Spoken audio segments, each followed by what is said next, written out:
Hello. Oh, every time. It Watches is this me. is the good take, and I have to leave that in. It is us. It is we. We is here. Me. It's Dylan and Jax I am here.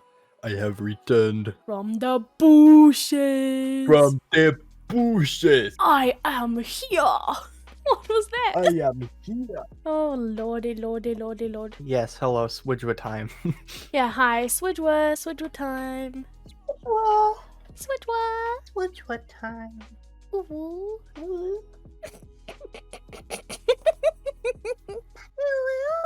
No, no. Okay.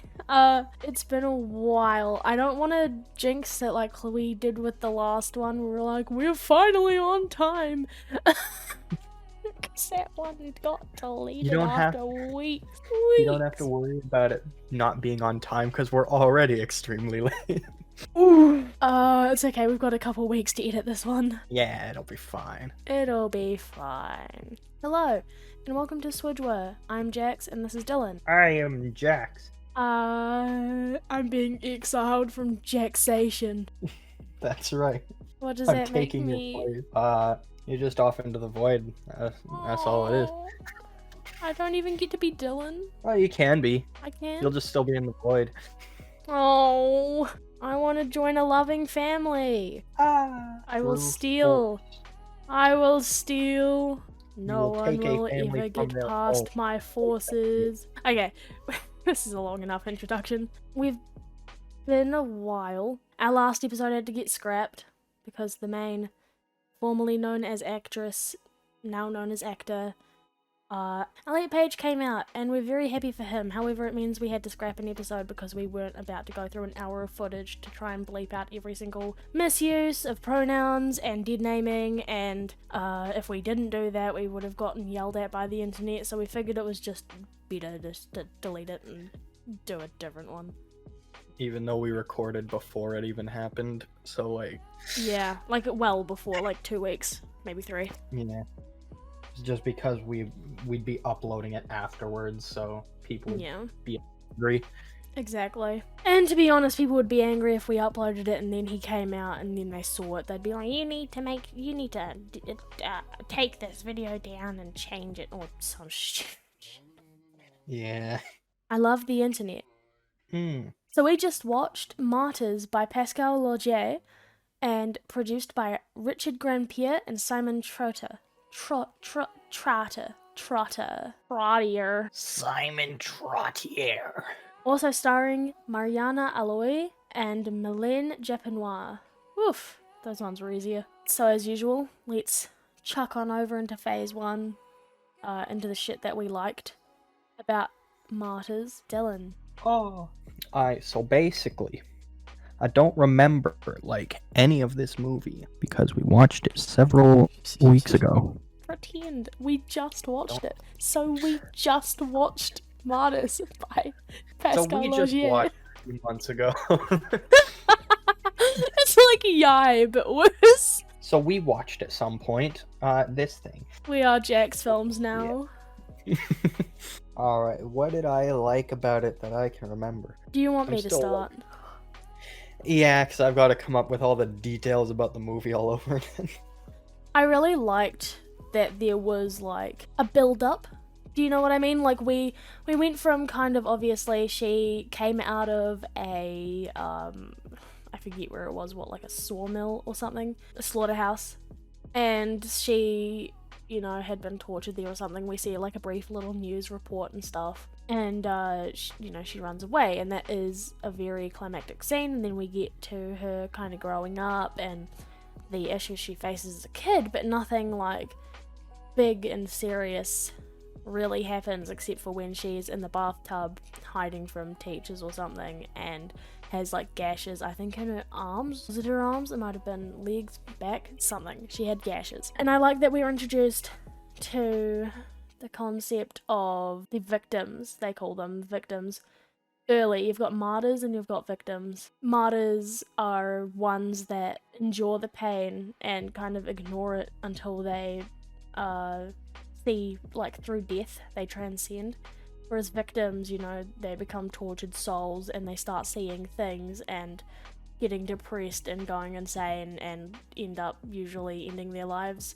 And I like that we kind of get built up to that, expecting Lucy, the girl who's escaped the slaughterhouse, expecting her to be like a main character that stays throughout the movie, but she dies like halfway through. She kills herself halfway through, and it's just like, whoa, okay, so what's this movie about now? And you've got all these like shocking twists and turns. You know, you've got kind of her lead up into psychosis and being unable to like live her life because she's being tortured by like this monster that she thinks follows her and stuff. And that's when we find out that Lucy is in fact not the main character, but Anna is.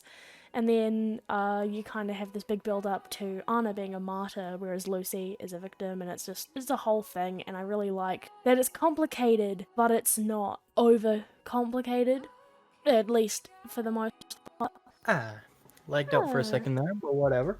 Well, as long as the recording's okay. Yeah, I like the twists they have in it. Like Anna basically taking Lucy's place halfway through. They did good with the effects and details throughout the whole thing. Oh yeah. Like as long as I'm thinking of the correct movie here, Anna was like skinned at the end of it, right? Yes. I think they did a good job with that. Oh, they did a really good job of the blood and gore when Lucy kind of invades the home of the people who she thinks, and it ends up it's true, who tortured her in the slaughterhouse, and they get their guts blown out by a shoddy. And I like that she kind of comes off as psychopathic, but that's not really what she is. She's not a psychopath, she is more like schizophrenic, if anything. She's haunted by this monster that she thinks is real, but is actually herself, you know? She is tortured by it, and so she will do anything necessary to escape it, but then she realizes she can't escape it and kills herself, and I think that was a cool twist. I really liked it. As well as this, the actual monster, the lady, was fucking terrifying. And I liked it. I liked that it was terrifying. Yes.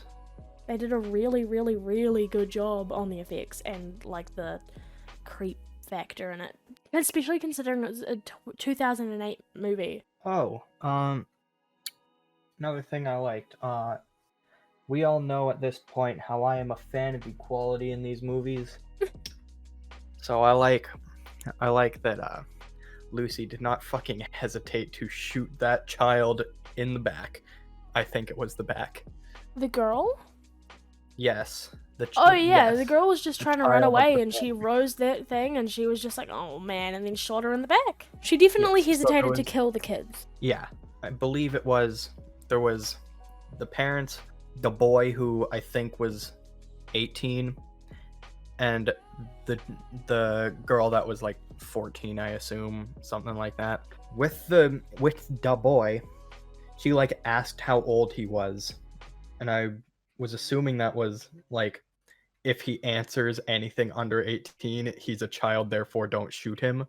But no, I don't think she cared.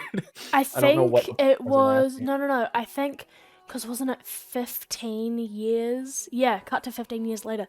It was 15 years ago that the family was doing it to her. So if he is 18, he was alive when it happened.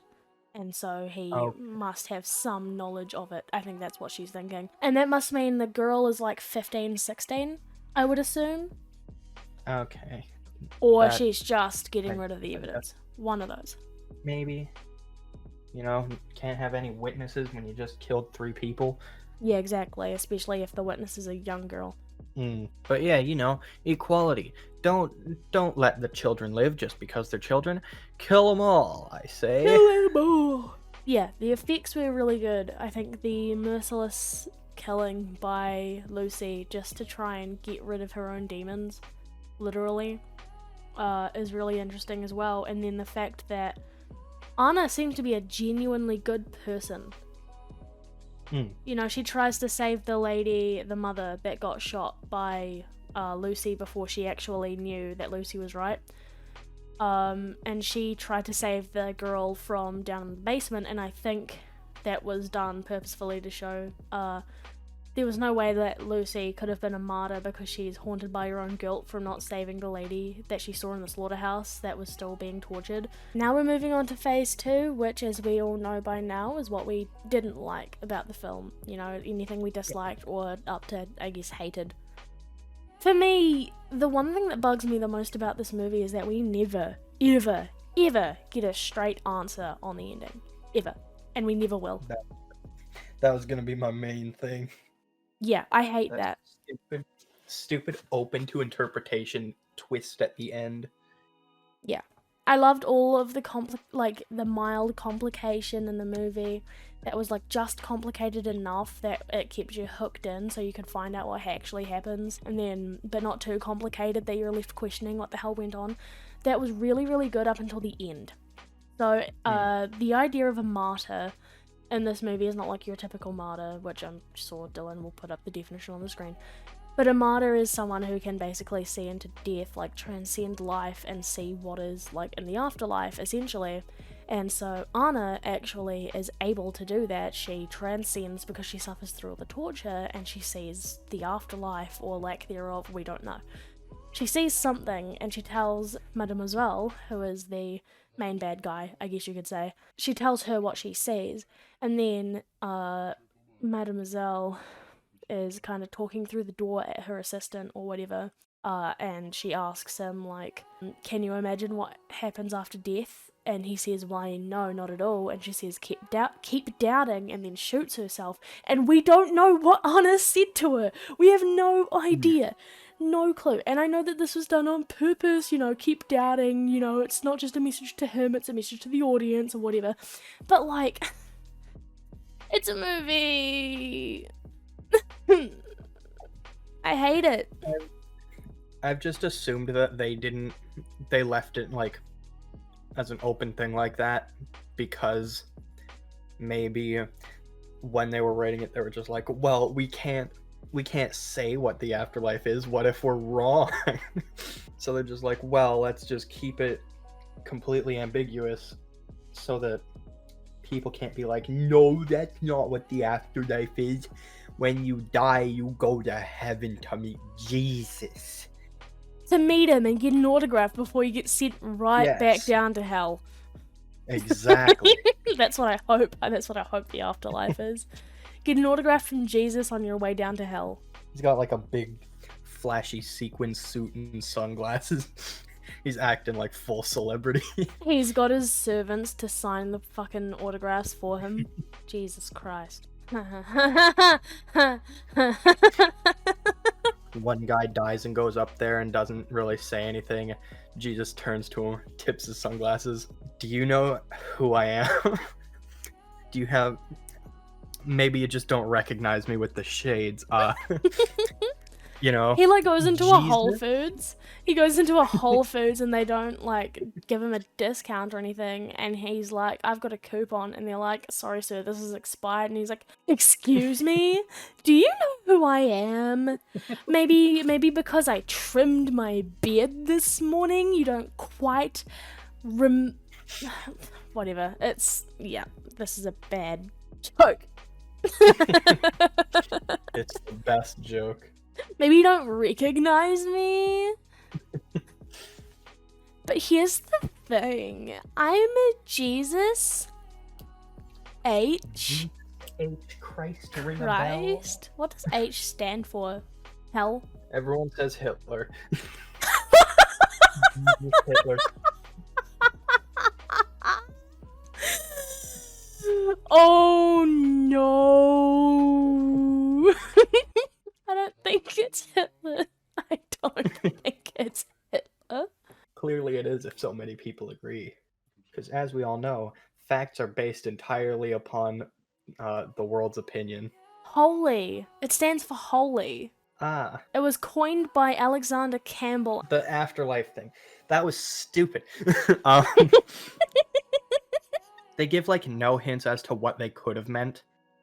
But I can only assume it wouldn't be good or bad. It would be a kind of void situation, because if it was good, why would you shoot yourself before telling people? Like, why wouldn't you tell the other people, hey, it's cool, let's all die? And if it was bad, why would you kill yourself? Get as much time as you can before that happens. I think one of the theories, we have theories, I think that actually it brings it up, so we should probably save that discussion for then. But generally speaking, yeah, I really don't like when movies leave the stupid, ambiguous ending to it, like, just kiss it yourself, you know? It's like, yeah, I get what you're doing, but I can't stand it. No one wants a movie with fill-in-the-blank segments. Yeah, right? Like, this is a movie, not a frickin'... Well, you're not writing your own screenplay or novel. We shouldn't have to do the work. That sounds so fucking entitled. It ain't Mad Libs, it's a movie. It ain't Mad Libs, it's a movie. Let's put that on a t-shirt if we ever become famous. Yeah. It's not Mad Libs, it's a movie. Yes. Screw copyright. Wait, is that a thing? I think so. Aww. I assume it is. Aww. I want it to be ours. It will be anyway, because again, screw copyright. Hey, technically speaking, I don't know if it's copywritten or not, therefore if I use it, they can't sue me. Another thing I wasn't too fond of was, like, some of the gore was just a bit... The skin... I didn't enjoy watching the skinning. Yeah. Oh, fingernail situation, you know, I just... Yeah. I can't do it. Jump scares. They suck. Why do they have them in movies? Everyone's sick of them. No one likes them anymore. Jump scares are like, if you have one in a movie and it's well timed and in an appropriate place, then sure, go for it. But everyone knows Paranormal Activity ruined the jump scare. I think everyone still enjoys, like, the comedic jump scares. Yeah. Like, you know, when you get a jump scare and it's just like, woo! Oh, hi Dylan, how are you? Oh, yeah, not bad, you know, I just came to see how you were doing. I think people like the ones where it's like you're walking down a creepy hallway, you see something rattling a door or something, you slowly walk up, you start to creak it open, you kick the door down, it's a cat. Yeah. Paranormal Activity did that one as well. You're like waiting for the jump scare and it's just like, and then a cat jumps down and you're like, oh.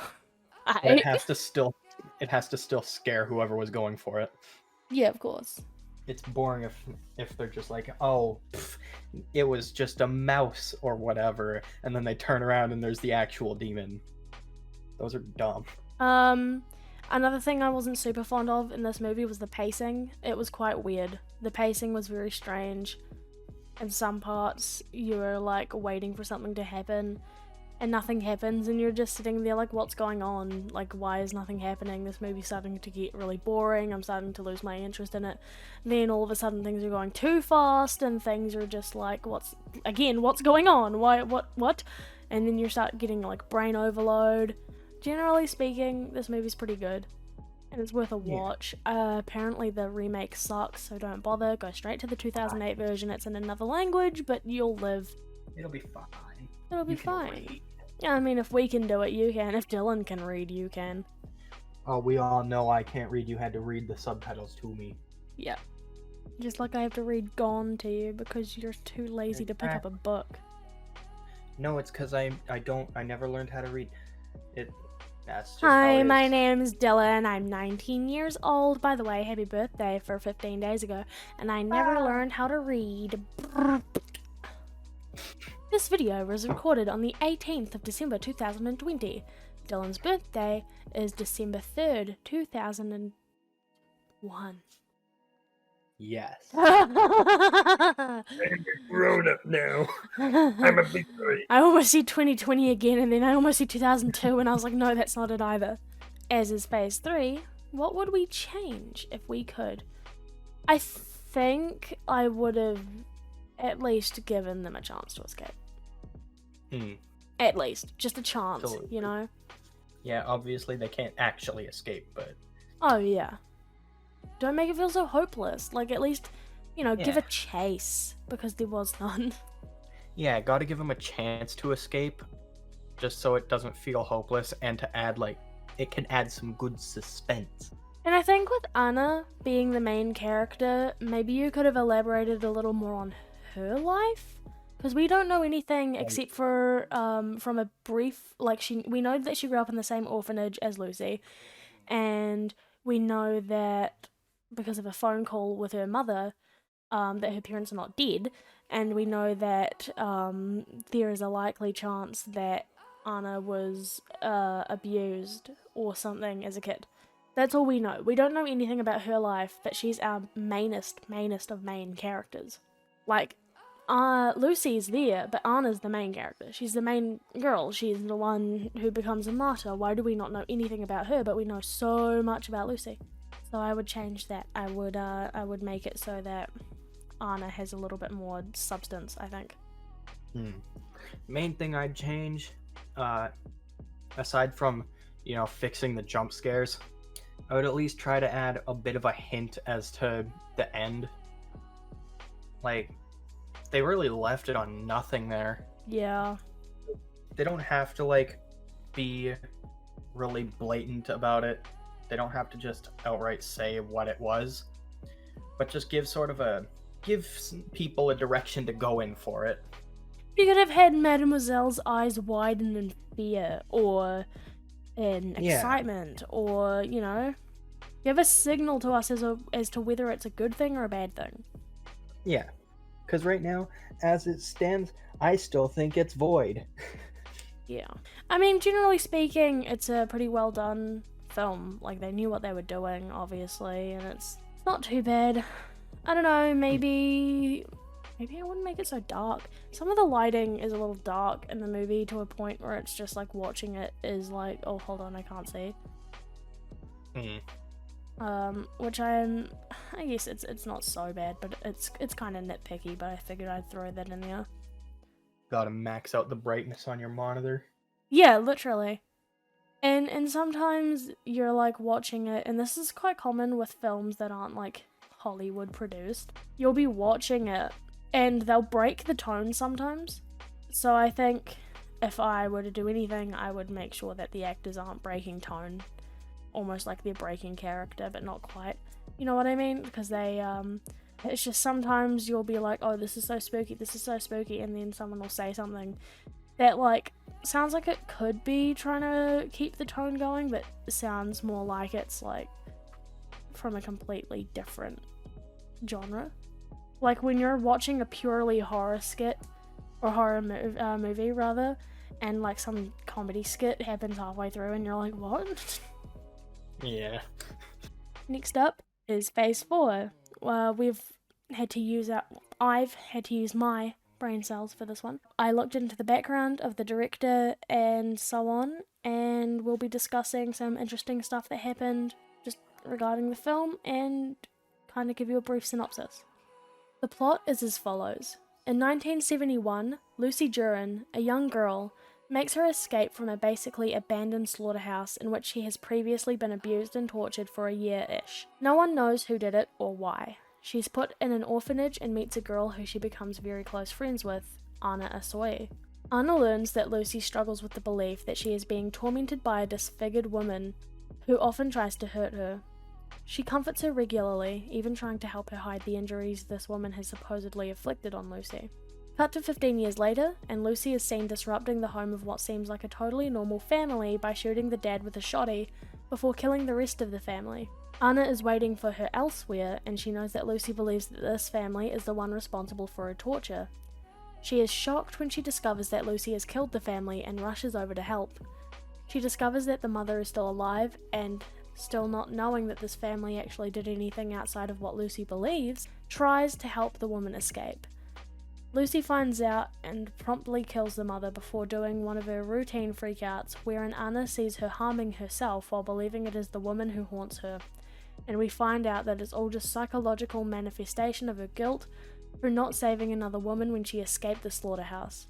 Lucy goes on to kill herself, knowing she will never escape the trauma inflicted on her, and leaving Anna to deal with the mess. The day after all the excitement, Anna, still inside the house of the freshly disembarked family, gets her mum on the phone, who she is estranged from, From the phone call, we can gather an assumption or implication that her mother and father abused her as a child. She hears something but can't pinpoint it and winds up finding a secret entrance to an underground dungeon in the living room. Inside, held against her will, is a girl named Sarah who looks to have been tortured horrifically for a long time, proving that, in fact, Lucy was correct about the family. She helps Sarah escape, but a group of people come in and gun Sarah down and capture Anna. Their leader arrives and gives off a spiel about the way martyrs are made and how they see through into the afterlife or whatever, and they call it transcending. The woman says there are two groups, victims like Sarah and Lucy who can't stand the pain and eventually go insane from the torture, and martyrs who accept the pain and the torture and transcend. Anna becomes the group's latest little lab rat and is beaten and tortured and fed slop for some long unknown period of time. She hallucinates a conversation with Lucy and is later told that she has progressed farther than any of the other test subjects they've had,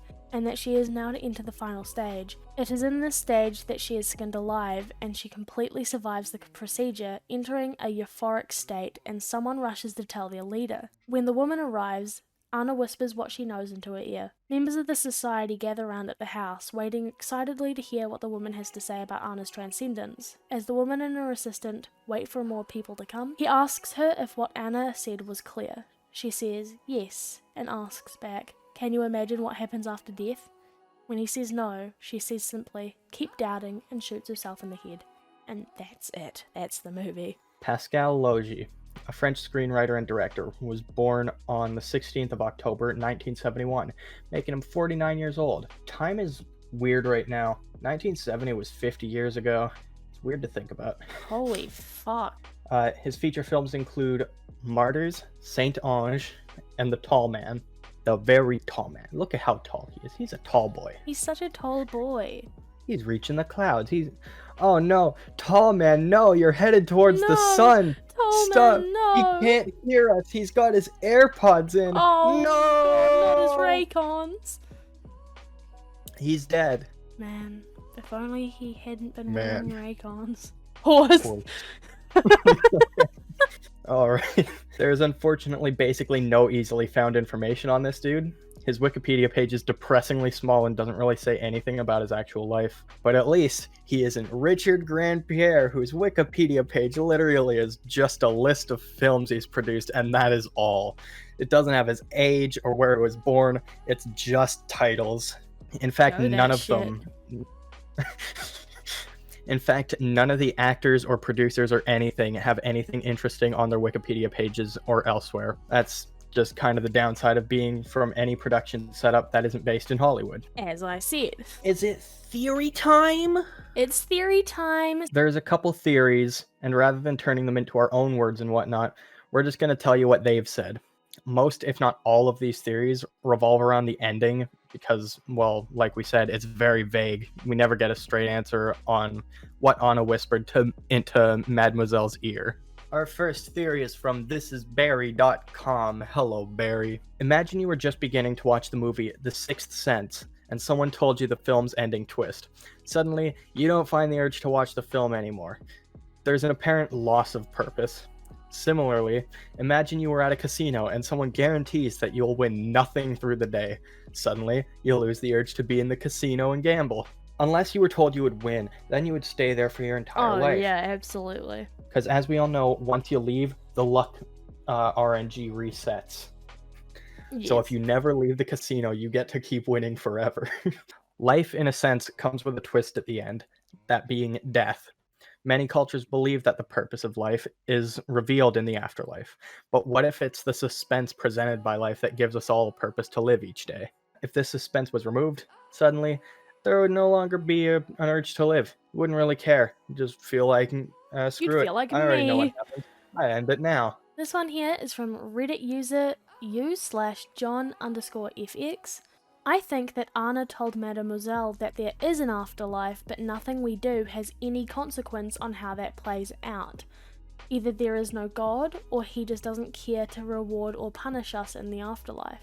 If this was true, it wouldn't matter whether the afterlife were euphoric or horrific, since we have no agency in the equation. Consider what this means in a world where the social contract is defined by the common belief among world religions that there are absolute, possibly eternal, consequences for our actions. Arguably, even the non-believer is motivated by the fact that we can't simply know for sure if religion is correct about this. You may disagree that religion is the basis for morality, but the important thing is whether the character of Mademoiselle believes it. In her mind, proof of an afterlife coupled with the removal of consequences and reward would throw us into a world of chaos where altruism is replaced by primitive instinct and self-interest. Through her experiments, she has metaphorically eaten from the tree of knowledge and learned the most dangerous secret that could ever be given to mankind. She must never tell anyone what she knows, but realistically, who could be trusted to keep such an important knowledge secret? Even if she had willpower, there was a house full of people desperate to know it, and obviously okay with using torture to get it. There are dozens of other theories, but I find that these ones are nice and short compared to them, and some of the more interesting and realistic theories I can see coming out about if Pascal were to ever tell us his intended meaning to the end of the film. And that's kind of what I was talking about earlier, Dylan, about what Mademoiselle could have been told. You said maybe it's just like emptiness or something, but I was thinking, what if it is just that you have no agency in the situation of what happens to you? It's like random, or, you know, it's either one or the other. Everyone goes to the same place or something like that, you know? And if there's no agency, then people have no reason to be good. My personal theory is sort of like you have no control over it. However, my theory is you die, you float up beyond the clouds and you meet Jesus H. Christ. And as soon as you meet him, you're like, hello, Jesus, what's up? It's you. And he goes, heads or tails? You say, what? He says, tails, fuck you, go to hell. And then you are sent to hell for all eternity. Because fate is decided on Jesus's coin toss. And if you get tails, you lose. Sucks to be God. You. What do you think the film is trying to express, if anything? We've discussed theories about it already, but I want to know what you think it's actually trying to express.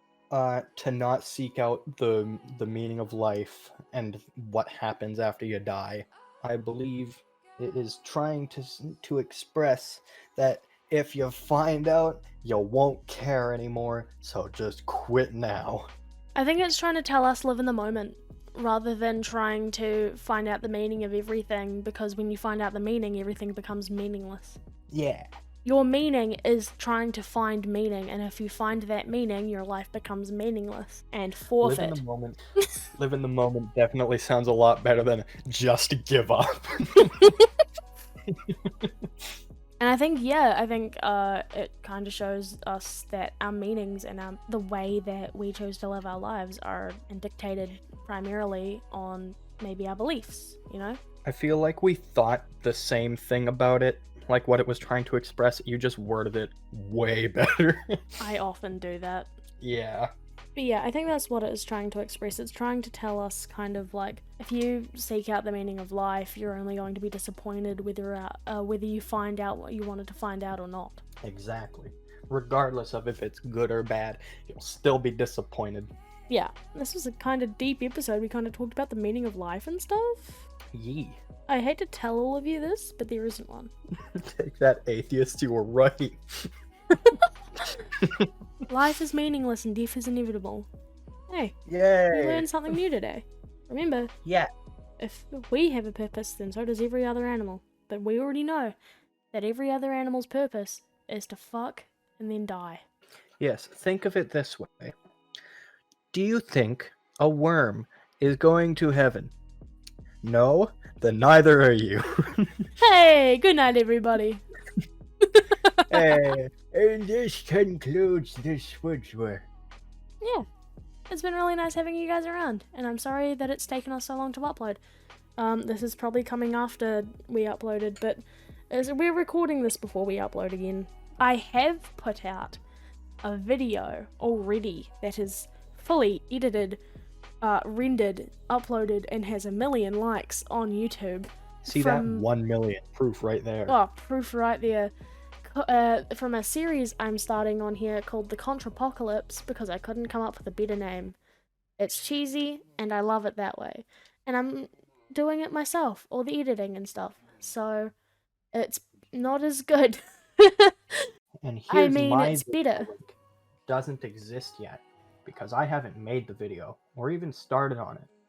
In the next couple weeks, hopefully, I'm researching for it. in the next couple weeks after this is uploaded, hopefully, there should be a new video. Yee. Coming out from Dylan's own sub-series.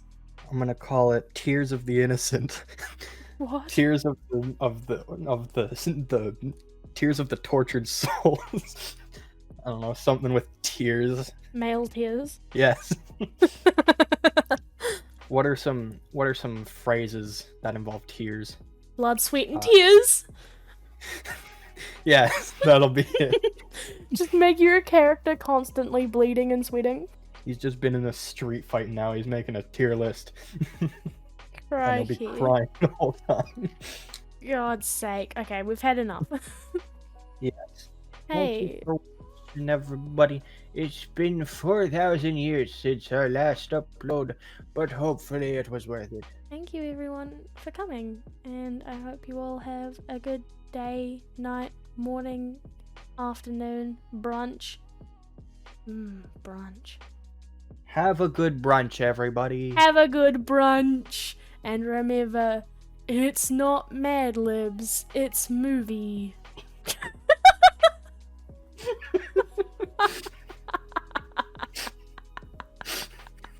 Can we just like have it cut on that? No proper outro. We'll just have it cut to black. No, come on. Alright, It's fine. not Mad Libs, it's movie. Goodbye, everybody. This is the outro music. It's like you grab a little cane and you're just dooped away onto the side This of is the the Jimmy, screen. this is the Jimmy Fallon show, don't you know? Doop doop dee ba dee doop boop bop ba doo ba dee ba ba ba dee doo zippity zappity zoo ba-dum bum bum bum ba-da bum. Get it so long. Farewell. Alvida, say goodnight. Okay, bye.